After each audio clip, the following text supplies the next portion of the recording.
क्या आप जानते हैं कि almost any disease can be possibly cured by chakra healing. लगभग हर तरह की बीमारी को हम ठीक कर सकते हैं चक्रा हीलिंग करके। क्या होता है चक्र? चक्र यानी एनर्जी सेंटर्स।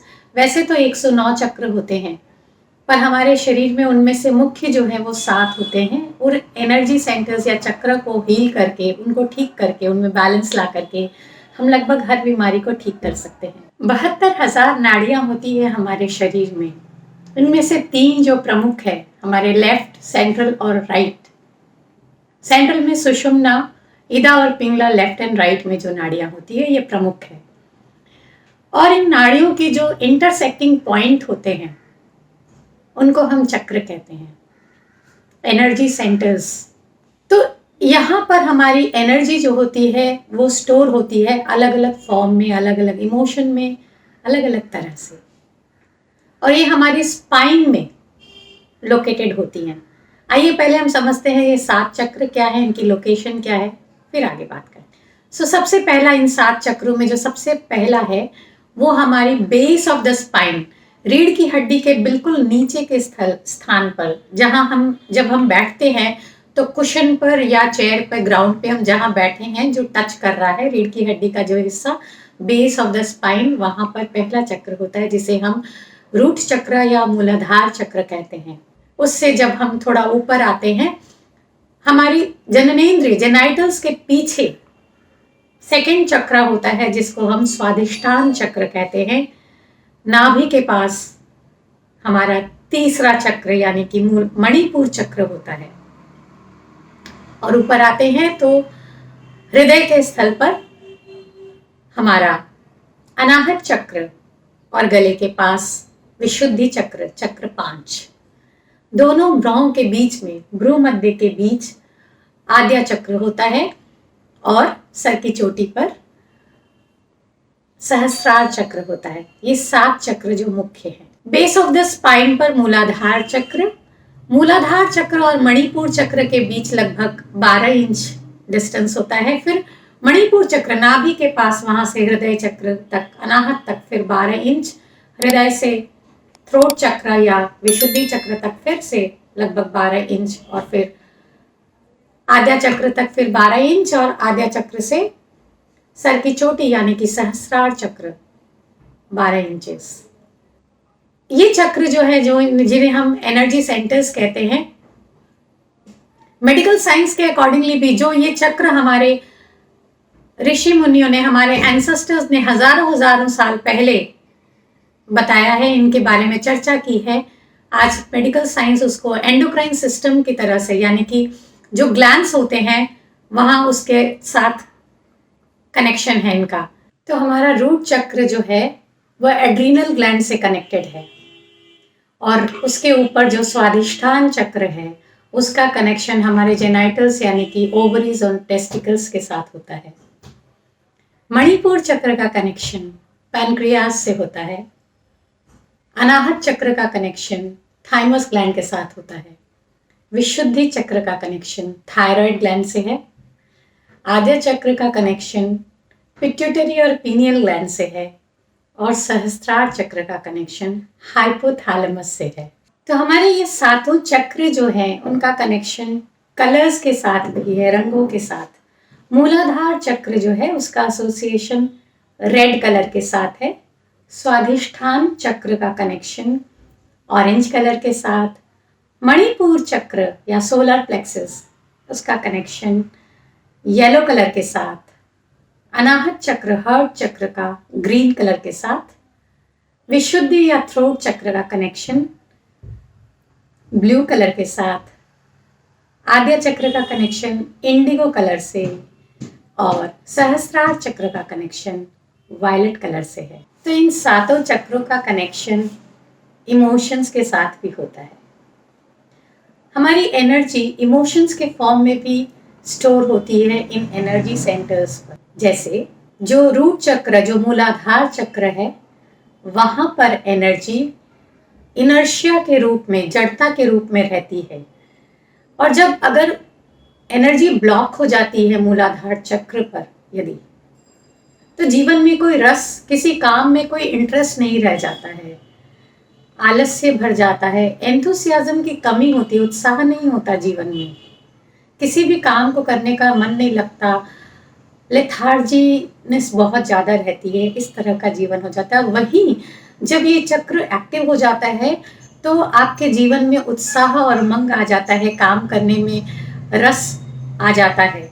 वैसे ही जब हम सेकंड चक्र, स्वादिष्ठान चक्र या सेक्रल चक्र पर की जब हम बात करते हैं तो वहां पर एनर्जी क्रिएटिव और प्रोक्रिएटिव दोनों फॉर्म में रहती है। जब हम मणिपुर चक्र की बात करते हैं, थर्ड चक्र की, तो वहां पर ये 4 फॉर्म में रहती है, 2 पॉजिटिव और 2 नेगेटिव। वैसे तो एनर्जी पॉजिटिव या नेगेटिव नहीं होती है, पर समझने के लिए तो पॉजिटिव सेंस में ये इसमें उदारता या जेनरोसिटी बहुत होती है और जॉय होता है, जीवन में खुशी होती है, आनंद हो। ऐसे सिंबल के हमने देखा भी होगा कि कहते हैं कि लंबोदर गणेश जी को कहते हैं बड़ा पेट या सोलर प्लेक्सस बड़ा होता है, मतलब वो उदार दिल वाले होते हैं, मोटा सेठ ऐसे हम कहते हैं। और वैसे ही जॉय, खुशी जो होती है, तो लाफिंग बुद्धा का भी पेट बड़ा होता है, तो वो प्रतीक है इसका कि एनर्जी यहाँ पर जेनरोसिटी, उदारता और जॉय के रूप में रहती है। And on the other hand वो दूसरी तरफ ग्रीड और जेलसी के फॉर्म में भी रहती है, लोभ और ईर्ष्या के फॉर्म में भी यहाँ पर रहती है। यदि हमें कोई लोभ, मन में लालच आ जाता है या कोई जलन होती है तो हम कहते भी ना पेट में कुछ हो रहा है या जलन, ईर्ष्या हो रही है, पेट में जलन हो रही है, ऐसा हम कहते हैं।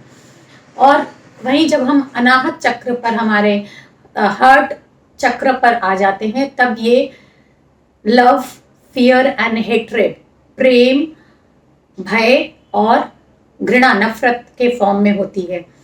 तो जब अगर दिल में प्रेम ही प्रेम है तो घृणा नफरत नहीं होती, यदि डर है, भय है, तो फिर प्रेम और नफरत नहीं होता, और वैसे ही अगर नफरत है तो फिर प्रेम और भय नहीं होता।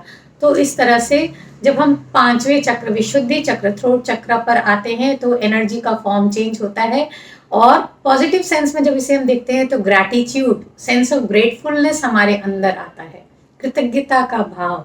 और ऑन द अदर हैंड दूसरी तरफ दुख होता है, ग्रीफ या कंप्लेनिंग, ग्रम्बलिंग नेचर जिसको कहते हैं, यदि अगर एनर्जी यहाँ पर नेगेटिव सेंस में या नीचे की तरफ। नेगेटिव और पॉजिटिव का अर्थ यहाँ पर सिंपली ये होता है कि जब अगर नीचे से ऊपर तक ऊर्जा ऊपर की तरफ उठती है तो उसे हम पॉजिटिव कह लेते हैं, और जब अगर ऊर्जा ऊपर से नीचे की तरफ बह रही है, नीचे की तरफ, तो हम कहते हैं कि वो नेगेटिव हो गई है। वैसे ही जब हम 6 चक्र पर हम जब जाते हैं तो एनर्जी का फॉर्म चेंज होता है, और नेगेटिव सेंस में जब हम लेते हैं तो क्रोध, एंगर का फॉर्म ले लेती है ये। जैसे हम कहते हैं ना कि शिव के त्रिनेत्र की बात करते हैं, क्रोध की ज्वाला, ठीक है। तो ये जब हमारे 6 चक्र में इम्बैलेंस होता है या वो नेगेटिव सेंस में नीचे की तरफ आ रही होती है एनर्जी ऊपर से, तब वो क्रोध का रूप ले लेती है। और ऑन द अदर हैंड जब ये बैलेंस हो जाता है या यहाँ पर अगर इसको ठीक कर दिया जाए तो ये अवेयरनेस, सजगता का रूप ले लेती है। और जो इंट्यूटिव एबिलिटीज होती है, जो कहते हैं कि 6 सेंस हमारी बहुत अच्छे से काम करे, किसी की 6 सेंस काम करे, मुझे इंट्यूशंस बहुत आते हैं, आपने सुना होगा कभी कभी कुछ लोग कहते हैं, हो सकता है आपको भी। तो मतलब हमारा आद्या चक्र, 6 सेंटर जो है भ्रू मध्य के बीच, वो बहुत अच्छे से काम कर रहा है। और जब हम और ऊपर आते हैं सहस्रार चक्र पर, on top of our head, 7th chakra, तो फिर यहाँ पर सिर्फ और सिर्फ ब्लिस होता है, आनंद ही आनंद होता है, सब इन सारे इमोशंस के परे। वैसे इसके ऊपर और 12 इंच ऊपर एक द्वादशांत और होता है, पर वो हमारे फिजिकल बॉडी, ये हमारे स्थूल शरीर से बाहर होता है, सूक्ष्म शरीर का जो बॉर्डर लाइन है वहां पर, यानी कि हमारे मन का बॉर्डर लाइन पर वहां पर होता है, सटल बॉडी में, जिसको द्वादशांत कहते हैं, and which is the gateway. जब हम पूरे यूनिवर्सल एनर्जी, कॉस्मिक एनर्जी के साथ जब एक हो जाते हैं, तो ऐसे ये सारे हमने देखा कि एनर्जी सेंटर्स में अलग अलग तरह से इमोशंस के फॉर्म में एनर्जी स्टोर होती है। हमारे जो 7 मेन चक्रास हैं बॉडी में, उन चक्रों के बारे में कुछ कुछ हमने जाना और समझा, और हम अपने किसी भी फिजिकल डिजीज को या मेंटल एलिमेंट को भी हम उससे हील कर सकते हैं अगर हम चक्रों को ठीक से बैलेंस कर ले, उसकी हीलिंग कर ले। तो आइए हम समझते हैं कि कैसे इनकी हीलिंग होती है, कैसे चक्रों में कनेक्शन है इमोशंस का, उनकी सिचुएशन कहाँ पे वो लोकेटेड है, उनका लोकेशन क्या है, कौन से कलर्स से वो कनेक्टेड है। इस तरह से हमने कुछ कुछ बातें की, किस ग्लैंड से उनका एसोसिएशन है। पर अगर हम और डीप में जाना चाहें तो हर एक चक्र का किसी न किसी प्लैनेट के साथ कनेक्शन होता है, किसी न किसी देवी देवता जो एंजल्स कहते हैं उनके साथ इनका कनेक्शन होता है, किसी जेमस्टोन के साथ इनका कनेक्शन होता है, ऐसे म्यूजिकल इंस्ट्रूमेंट्स के साथ इनका कनेक्शन होता है। तो अभी हम देखते हैं कि ये हम हीलिंग किस तरह से की जा सकती है। जैसे अगर हम किसी भी एक डिजीज, मान लीजिए कि डायबिटीज पर बात करते हैं कि किसी को डायबिटीज है तो कैसे क्या काम करना होगा। तो डायबिटीज मोटे तौर पे हम जानते हैं कि पैनक्रियास से कनेक्शन है इसका। पैनक्रियास की जो बीटा सेल्स हैं जहां इंसुलिन का फॉर्मेशन होता है उससे इसका कनेक्शन है। तो ये बहुत तरह से इस पर, और पैनक्रियास का कनेक्शन हमारे मणिपुर चक्र से होता है, सेंटर से, एनर्जी सेंटर से होता है, नाभि के पास यहाँ जो चक्र है उस पर। तो इस चक्र की यदि हम मणिपुर चक्र की हीलिंग कर ले, सोलर प्लेक्सस, तो ये ठीक हो सकता है। अब ये कई तरह से किया जा सकता है, जैसे योगासन के द्वारा भी हम कर सकते हैं। अब योगासन का चक्र से क्या कनेक्शन है इसको समझने के लिए एक छोटा सा एग्जांपल। मणिपुर चक्र का कनेक्शन पैनक्रियाटिक ग्लैंड से है, और पैनक्रियाटिक ग्लैंड से वो स्पेसिफिक आसन, पोस्चर्स जो करने से अगर हमारे पैनक्रियास पे दबाव या खिंचाव पड़ता है तो वो आसन इसके लिए अच्छा होता है, डायबिटीज को ठीक करने में हमारी मदद करते हैं। फॉर एग्जाम्पल अर्ध मत्स्येंद्र आसन। अर्ध मत्स्येंद्र आसन करने से पैनक्रियास पर इफेक्ट आता है, खिंचाव पड़ता है, दबाव आता है, और पैनक्रियाटिक सेल्स एक्टिव हो जाती हैं और हमारे मणिपुर चक्र की भी हीलिंग होती है। इसी तरह से हम अलग, ये एक योगासन के द्वारा आपको बताया, पर हम इसको म्यूजिक थेरेपी से भी कर सकते हैं। जैसे हमने बात की कि म्यूजिकल इंस्ट्रूमेंट्स का भी कनेक्शन होता है अलग अलग हमारे चक्रों के साथ। तो हम अगर बात करें तो मूलाधार चक्र, अगर तो मूलाधार चक्र पर जो लाउड इंस्ट्रूमेंट्स जिनके साउंड्स थोड़े लाउड होते हैं जैसे कि ड्रम, तो उनका इफेक्ट पड़ता है। और जैसे हम ऊपर की तरफ आ रहे होते हैं तो स्ट्रिंग इंस्ट्रूमेंट्स जो होता है, जो मेटालिक साउंड होता है, जैसे कि अगर हम मणिपुर चक्र की बात करते हैं, मणिपुर से अनाहत तक की, तो सितार होता है, वीणा होता है, उनका इफेक्ट होता है। वैसे ही अलग अलग चक्रों पर अलग अलग म्यूजिकल इंस्ट्रूमेंट्स भी काम करते हैं, तो हम उनका भी यूज कर सकते हैं। अब अगर इसको और थोड़ा सा एक और एग्जांपल में देती हूँ कि मान लीजिए कि आपका मंगल ग्रह का दोष है, कुछ गड़बड़ है, तो मंगल ग्रह जो है वो कौन से चक्र को रूल करता है, वो मूलाधार चक्र से, यानी कि रूट चक्र से उसका कनेक्शन है। ठीक है, तो मंगल को ठीक करने के लिए जब हम रूट चक्र की हीलिंग करते हैं तो ऑटोमेटिकली वो ठीक हो जाता है, उसमें जो भी दोष होते हैं, जो भी इम्बैलेंस होता है वो ठीक होता है। अब अलग अलग चक्र के, ये जैसे बताया कई सारी चीजें, मंत्र भी होते हैं, तो वो मंत्र का भी सही तरह से उच्चारण करके, सही तरह से जाप करके भी हम इन चक्रों की हीलिंग कर सकते हैं। वैसे ही जैसे कि अभी हमने बात की कि अलग अलग देवी देवता होते हैं, तो अगर हम रूट चक्र की बात करें, मंगल ग्रह, तो हमारे मूलाधार चक्र का जो स्वामी, जो इष्ट देव हैं वो है लॉर्ड गणेशा, श्री गणेश जी इसके स्वामी हैं। तो अगर हम गणपति की आराधना करें तो भी ये चक्र की हीलिंग होती है, पर किसको किस तरह से कैसे करना है ये समझ के करना होता है। जैसे हम अभी मैंने बताया कि Lord Ganesha is the deity, वो इष्ट है मूलाधार चक्र के। तो हम आपको ध्यान होगा, हम कहते हैं मंगल मूर्ति मोरया, मंगल मूर्ति, मंगल ग्रह और मूर्ति, वो गणपति है मूलाधार चक्र के स्वामी। तो इस तरह से, जैसे कि अगर हम स्वादिष्टान चक्र की बात करें तो लॉर्ड विष्णु वहाँ रूल करते हैं। तो अगर वहाँ कुछ गड़बड़ है और अगर हम मंत्र चैंट के द्वारा उसको ठीक करना चाहते हैं तो विष्णु सहस्त्र नाम का चैंट प्रॉपर तरीके से अगर हम करें, किस वक्त करना है ये समझ करके किसको क्या करना है, तो उससे भी उसकी हीलिंग होती है। तो कई तरह से इसकी चक्रों की हीलिंग की जा सकती है, अलग अलग थेरेपीज है।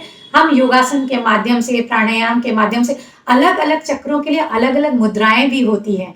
हम अपने हाथों की उंगलियों से अपने अलग अलग जेस्चर्स बनाते हैं और उन मुद्रा, सही तरीके से अगर मुद्रा बना करके उन चक्रों पर काम करते हैं तो भी उनकी हीलिंग होती है। शब्द जो है ध्वनि, ध्वनि के नाद से भी, उसकी वाइब्रेशन से भी उसकी हीलिंग होती है। अलग अलग चक्र के कनेक्शन, जैसे कि मूलाधार चक्र अगर हम बोले तो उसका कनेक्शन उस पर काम करता है। लम साउंड जो है वो उस पर काम करता है। तो अलग अलग चक्र के अलग अलग ध्वनियां हैं, तो वो सही तरीके से अगर की जाए तो भी उसकी हीलिंग होती है।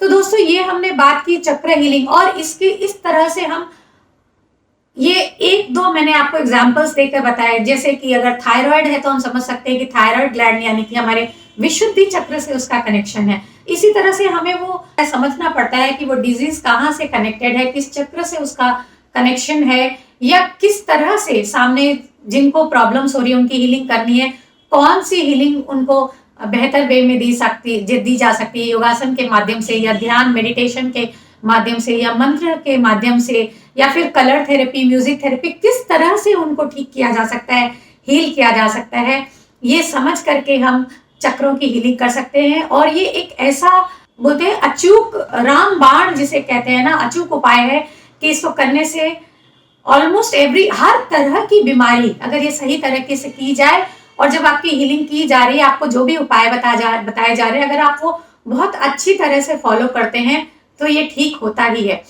जैसे हमारे जितने भी इमोशंस होते हैं ना, वो हमारी स्पाइन में, रीढ़ की हड्डी में जगह जगह पर स्टोर हो जाते हैं। जीवन में कभी आपको गिल्ट महसूस हुआ हो, कभी शेम कुछ महसूस हुआ हो, कभी कोई रिग्रेट का भाव रहा हो, कभी कोई एंगर है, कभी कोई जेलसी, हेट्रेड है, या कोई और इमोशन है, स्ट्रेस, एंजाइटी है, वो सारी इमोशंस हमारे स्पाइन में स्टोर हो जाती हैं अलग अलग जगह पर, और हमारी स्पाइन की हेल्थ भी खराब हो जाती है, साथ इमोशनल हेल्थ तो खराब होती ही होती है।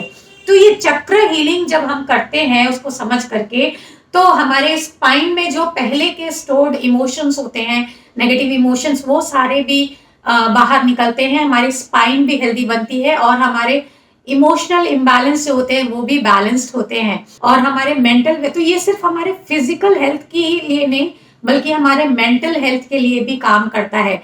जो ये हम एक फिजिकल बॉडी, हमारा शरीर जो देख रहे हैं, या शरीर में जो बीमारियां हम जानते हैं जो दिखती है हमें, सिर्फ वो ही नहीं बल्कि हमारे मन में जो बीमारियां होती है, हमारे सूक्ष्म शरीर में, सटल बॉडी में जो बीमारियां कुछ होती है, जो एंजाइटी, स्ट्रेस होता है, जो नेगेटिव इमोशंस एंड थॉट्स होते हैं, वो जो सारे इमोशंस कब कब के जमा हुए हैं, वो सारे भी रिलीज होते हैं जब हम चक्र हीलिंग करते हैं। तो और इस तरह से हम पूरी तरह से स्वस्थ है, फिजिकल, मेंटल, इमोशनल, और जब हम इस तरह से रहते हैं तो हमारे सोशल जो रिलेशनशिप्स होते हैं वो भी अच्छे बनती है। नींद नहीं आने की समस्या होती है, वो भी हमारे चक्र हीलिंग से उसका करेक्शन होता है, और नींद अच्छी, साउंड स्लीप, हेल्दी नींद होने लगती है। तो चक्र हीलिंग करके हम सभी तरह की बीमारियों से मुक्ति पा सकते हैं। आगे हम किसी और वीडियो में मिलते हैं कोई और टॉपिक के साथ। जानने के लिए स्टे ट्यून्ड विद अस।